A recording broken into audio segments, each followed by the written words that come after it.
Pemirsa, melalui kuasa hukumnya, mantan Kapolres Bima AKBP Didik Putra Kunchoro menyampaikan surat pernyataan terkait dugaan kasus narkotika yang menjeratnya.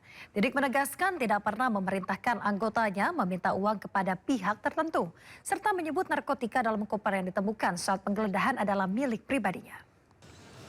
Dengan hormat yang bertanda tangan di bawah ini, nama Didik Putra Kunchoro, SIK MSI, pangkat garing NRP AKBP garing 7903 1391. Tempat tanggal lahir Kediri 30 Maret 1979, umur 46 tahun.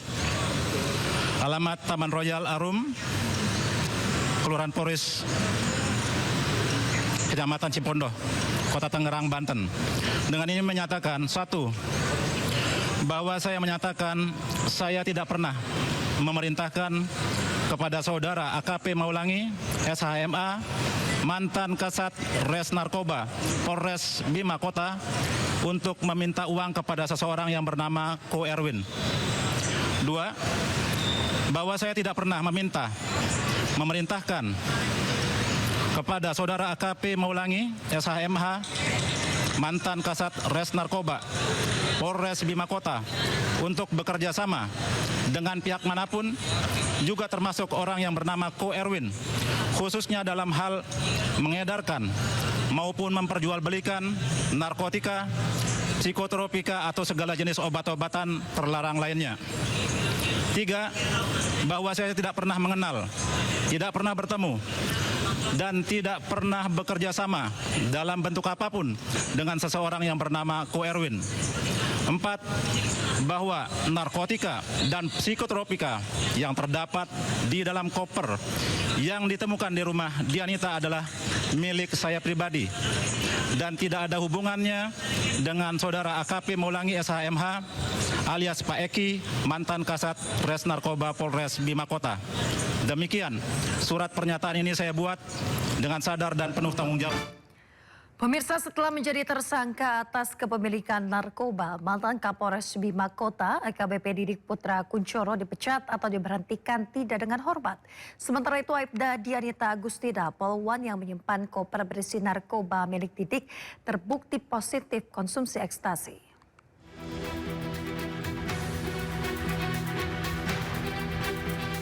Narkoba bisa merayu siapa saja untuk menggunakannya, termasuk oknum anggota polisi. Seperti yang dilakukan mantan Kapolres Bima Kota AKBP Didik Putra Kunchoro.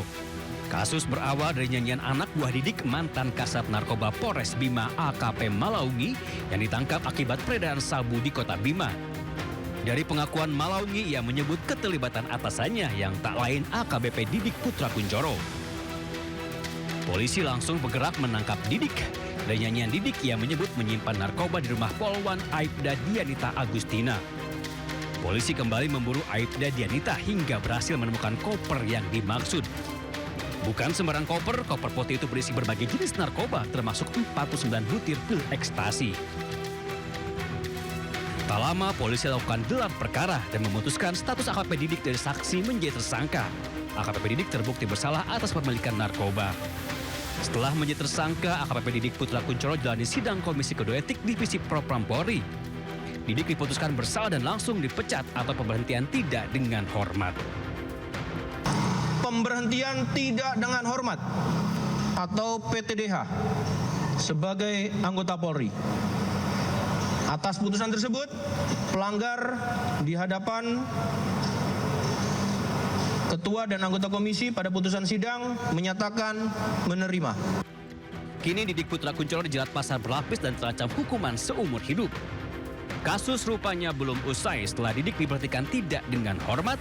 Aibda Dianita Agustina, polwan yang menyimpan koper berisi narkoba milik, rupanya terbukti positif mengkonsumsi ekstasi. Tidak berhenti di situ, istri Didik, Miranti Afruana, juga terbukti melakukan hal yang sama. Tim Liputan Ainus melaporkan. Pemirsa, Kapolri Jenderal Listio Sigit Prabowo perintahkan jajaran Propam Polri untuk lakukan tes urin terhadap seluruh anggota Korps Bayangkara. Perintah tersebut dikeluarkan menyusul masih ditemukannya anggota Polri yang terlibat kasus narkoba.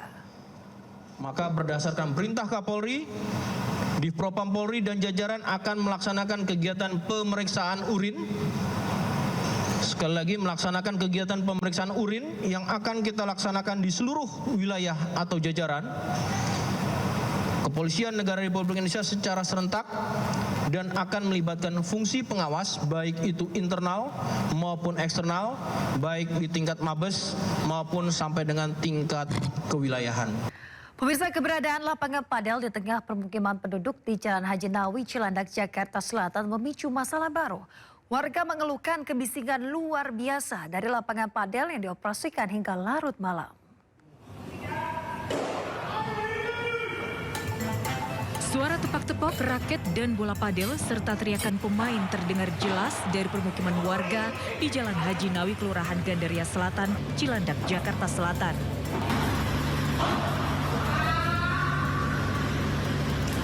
Suara bersumber dari lapangan padel yang berada tepat di tengah permukiman.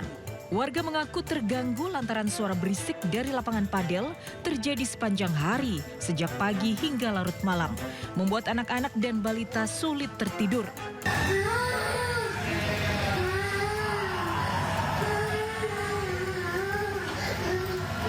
Tidak hanya bising suara, bola padel juga beberapa kali mengenai rumah warga lantaran lokasi lapangan yang benar-benar menempel dengan rumah warga.